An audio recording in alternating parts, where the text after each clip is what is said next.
David Muir, ABC's World News Tonight, America's most watched newscast. Now streaming same day with all the breaking news of the day on Disney Plus. Most watched, most trusted. Now on Disney Plus every night. Tonight, there is breaking news as we come on the air. The deadly shooting in an ice rink. Players and fans running for cover. An explosion of gunfire. The chaos ensuing. Tonight, the victims and what we know about the gunman so far. Also breaking, the search for Nancy Guthrie. Late today, the sheriff revealing all family members have been cleared in her disappearance. And investigators tonight on that possible break in the case. The male DNA found on a glove. And Savannah Guthrie tonight, her pain visible as she posts a new message now to the person who took her mother. And it is never too late to do the right thing. We'll go live to Aaron Katersky and what he's learned tonight.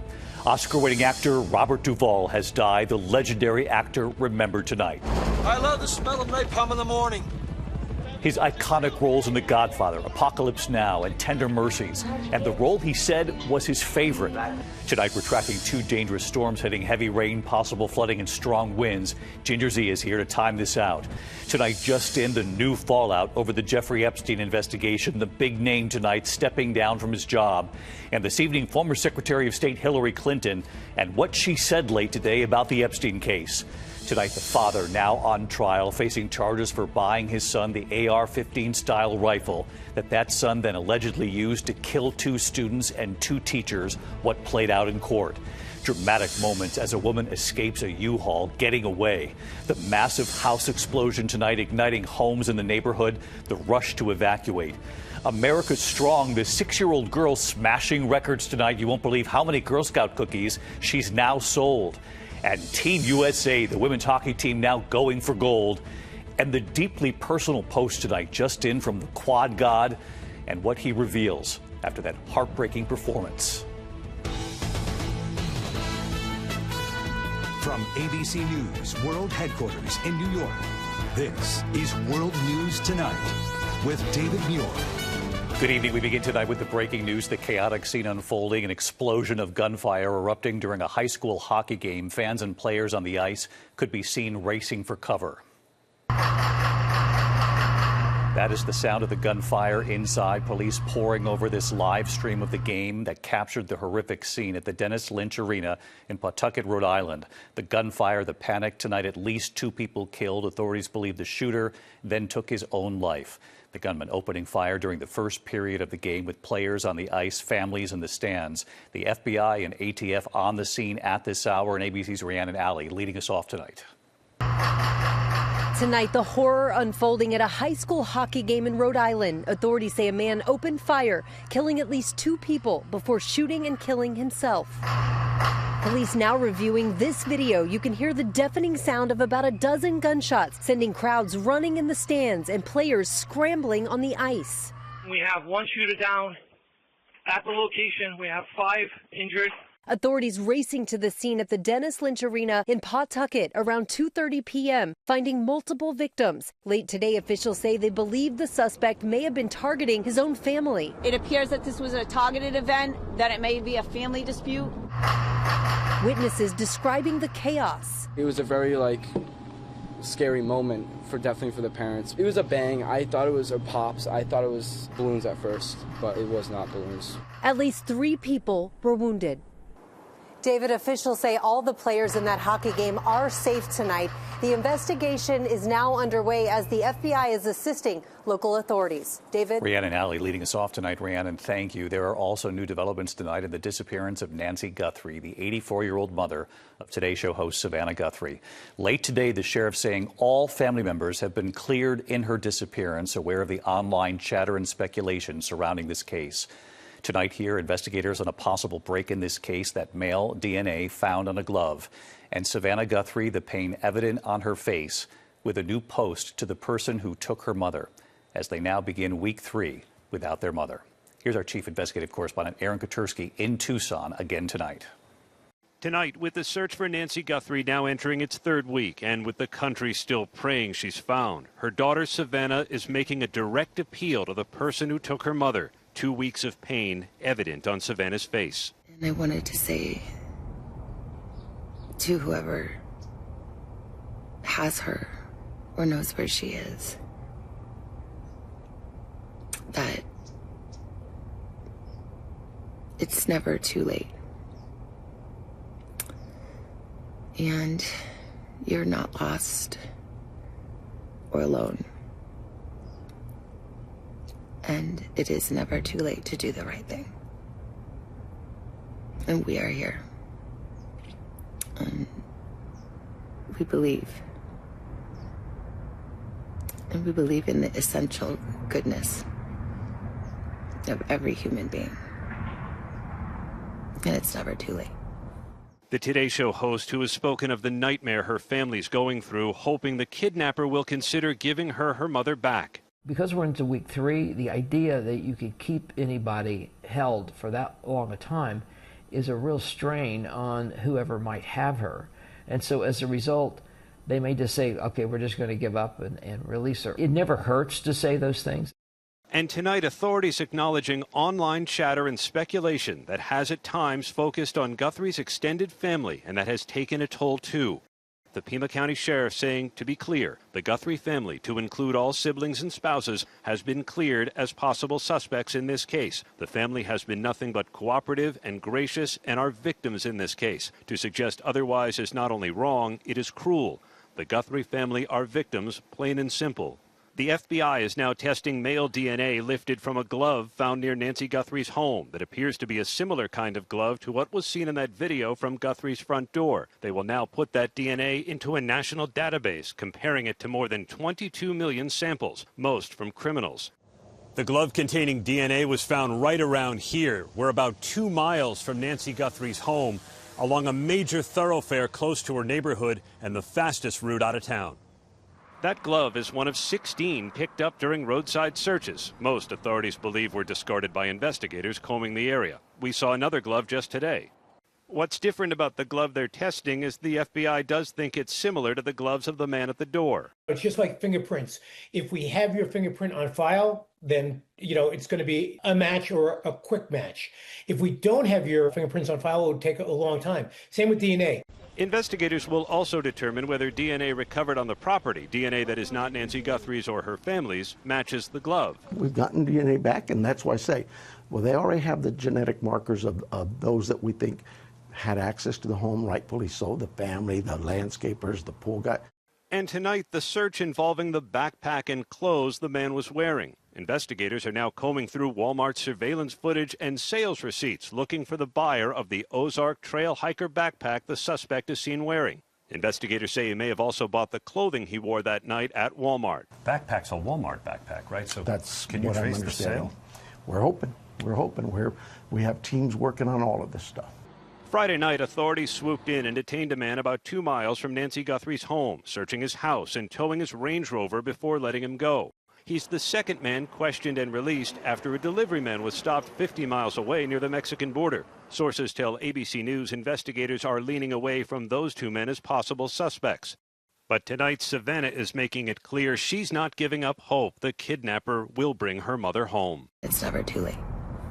The DNA analysis is underway tonight on the glove. David, the results could be back within days. David? As they now enter week 3, Aaron Katersky on this story again tonight. Aaron, thank you.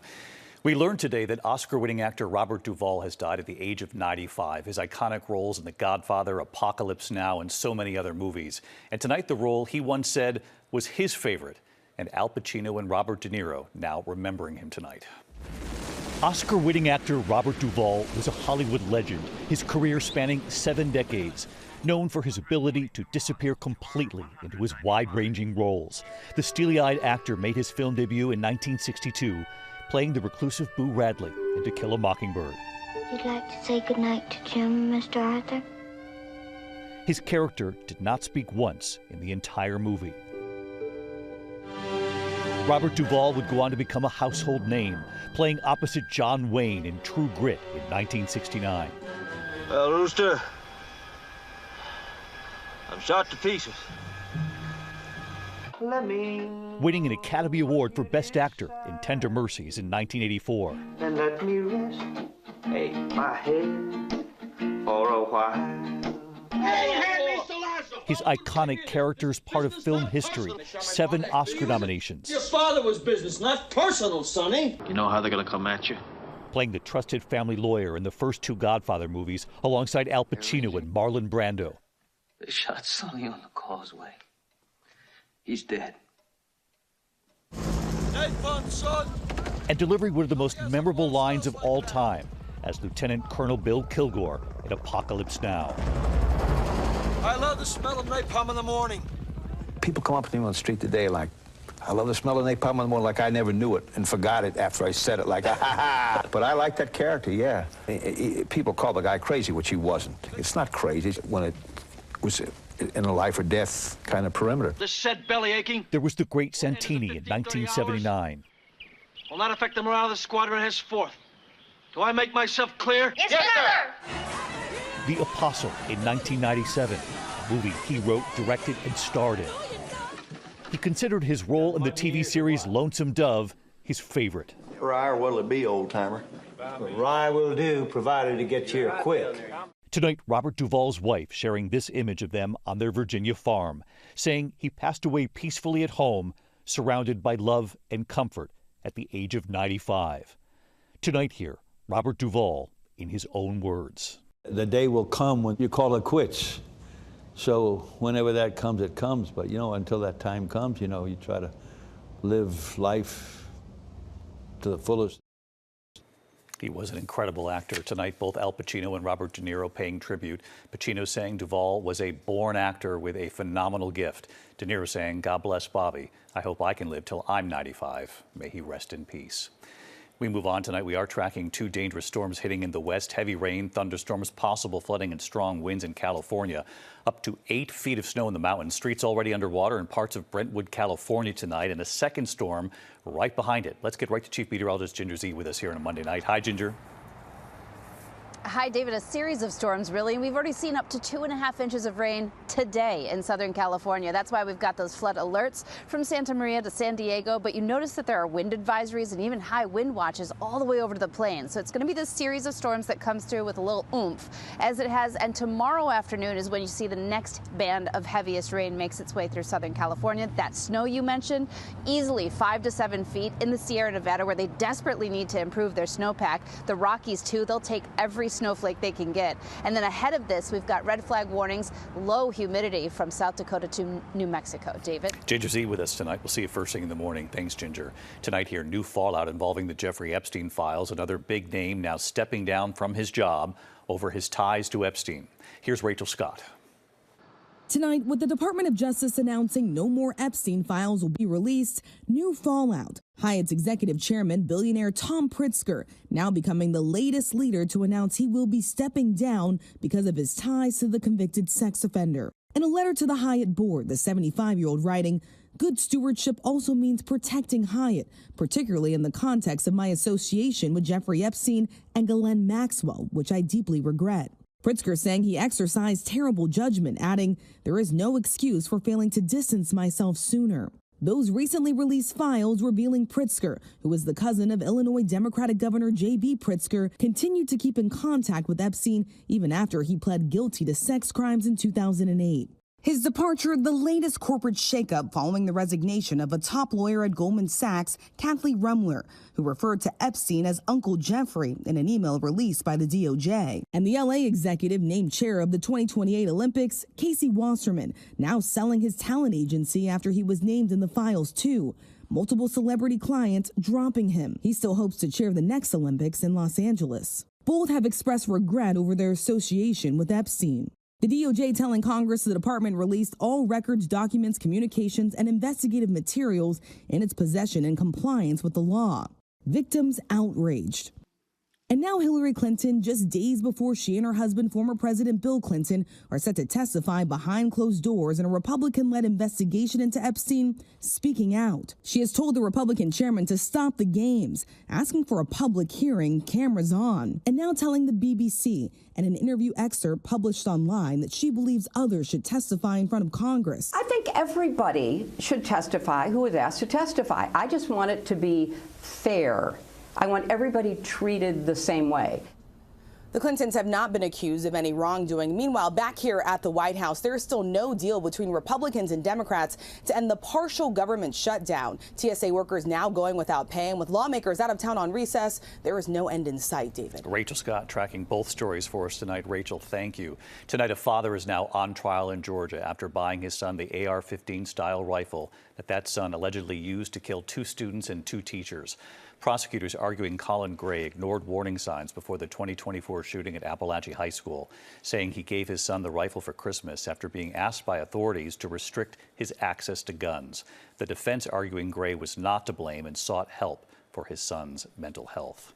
Tonight, a federal judge now ordering the slavery exhibit to be restored to the president's house in Philadelphia. The judge ruling that the Department of the Interior and the National Park Service must return all items safe and undamaged. The Trump administration had said the changes were done to align with, quote, shared national values. The judge ruling the changes to the exhibit were arbitrary. When we come back on this busy Monday night, a dramatic escape, a woman running out of a U-Haul, escaping, getting away from a man accused of trying to kidnap her, what we've learned.